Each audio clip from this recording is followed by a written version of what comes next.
Hello বন্ধুরা, সবাই কেমন আছেন? আশা করছি সবাই খুব ভালো আছেন এবং সুস্থ আছেন। আজকে আমি বাড়িতে থাকা উপকরণ দিয়ে ঢোকলা তৈরি করব। চলুন শুরু করা যাক। প্রথমে আমি এখানে এমটিআরের খামন ঢোকলা নিয়েছি।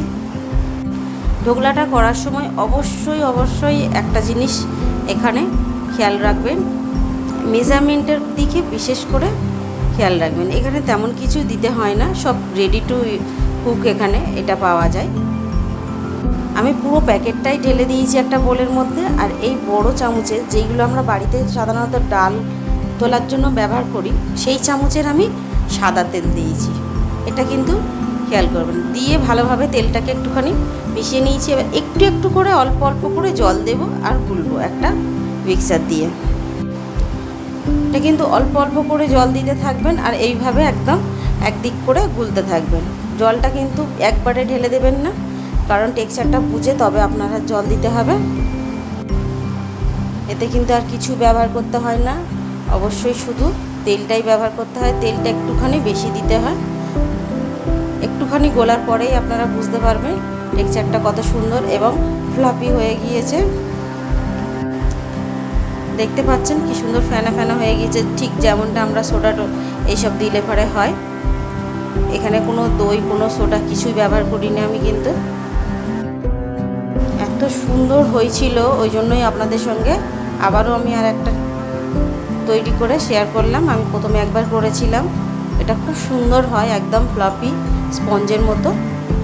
এখানে আপনারা চাইলে যে কেক বেকিং করে যে ট্রেগুলো সেগুলো নিতে পারেন, তবে আমার এখানে ছিল না, সেই জন্য বাড়িতে একটা বাসন মতো যেটা ছিল একটুখানি ডিপ হবে বাসনের থেকে, বাসনগুলো অত ডিপ হয় না, একটুখানি ডিপ হবে, সেটাই আমি নিয়েছি। এটা খুব সুন্দর হয়েছিল। খুব একটা ডিপ নেবেন না, কারণ খুব একটা ডিপ নিলে অনেকটা মোটা হয়ে যায়।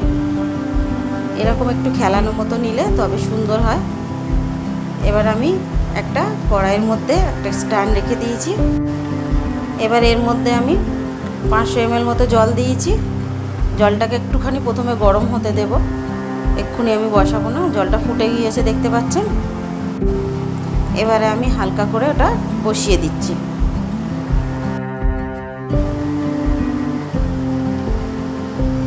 এবারে ঢাকাটাকে চাপা দিয়ে দেব, দিয়ে অপেক্ষা করব 15 থেকে 20 মিনিট। আমি কিন্তু 20 মিনিট রেখেছি, ওখানে লেখা আছে 15 মিনিট, আমি কিন্তু 20 মিনিট রেখেছি।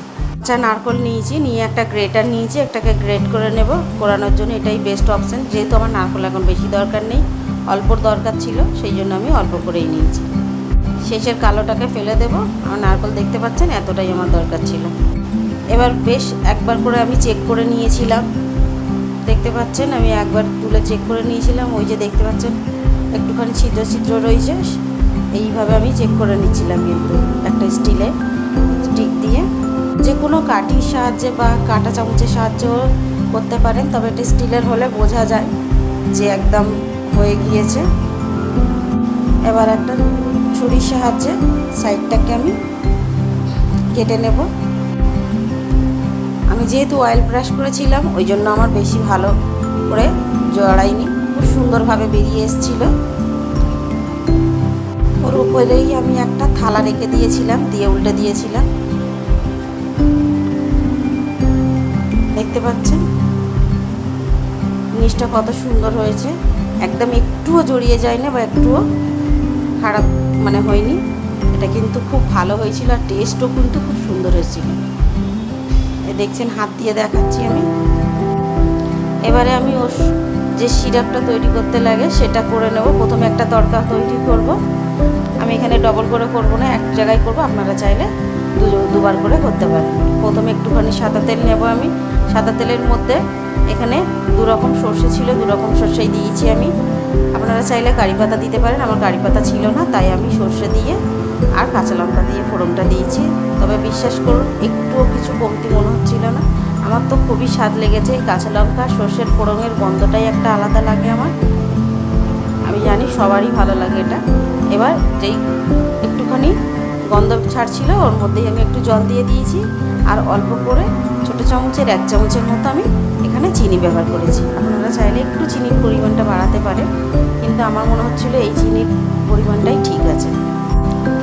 চিনিটা মেল্ট মেল্ট হওয়া পর্যন্ত অপেক্ষা করব। ওর মধ্যে আমি একটুখানি লেবুর রস চিপে দিচ্ছি 1 চামচের মতো, দিয়ে এটাকে ভালোভাবে ফুটতে দেব।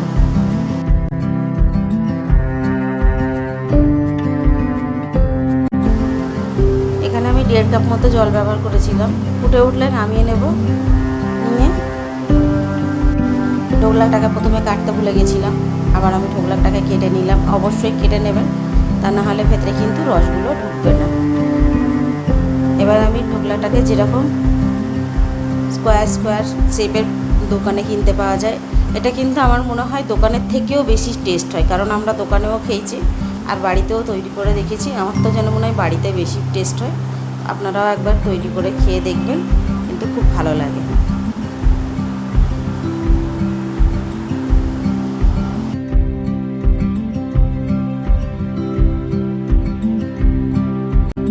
এখানে আমি মিডিল থেকে একটা তুলে দেখাচ্ছি, কত সুন্দর নরম স্পঞ্জি হয়েছিল একদম।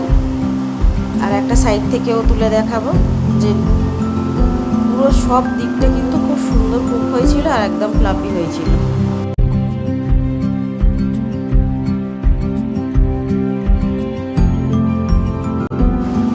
এবারে আমি চিনি শিরাগুলো দিয়ে দেবো ওর মধ্যে ওপর থেকে। এটা সব দিকে একটুখানি ভালোভাবে দিতে হবে, যাতে প্রত্যেকটা জায়গায় চিনি শিরাটা ঢোকে এবং স্বাদটাও কিন্তু সুন্দর আসে।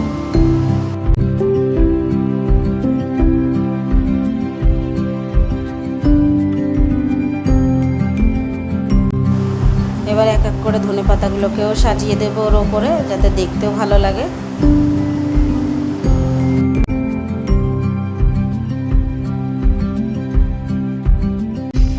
এবার গ্রেট করা নারকেলগুলোকেও দিয়ে দেবো। দিয়ে এইভাবেই কিন্তু হালকা গরম গরম থাকবে, পরিবেশন করতে হবে, তা না হলে স্বাদটা কিন্তু একটু কমে যাবে। হালকা গরম গরম থাকলে খেতে কিন্তু খুবই ভালো লাগে। এটা কিন্তু খেতে খুবই ভালো হয়েছিল, আমার তো খুবই ভালো লেগেছে আর আমাদের বাড়িতে সবারই ভালো লেগেছে। আপনাদেরও কেমন লাগলো অবশ্যই আমাকে কমেন্ট করে জানাবেন এবং লাইক করতে ভুলবেন না। প্লিজ সাবস্ক্রাইব করবেন। এতক্ষণ ভিডিওটা দেখার জন্য থ্যাংক ইউ।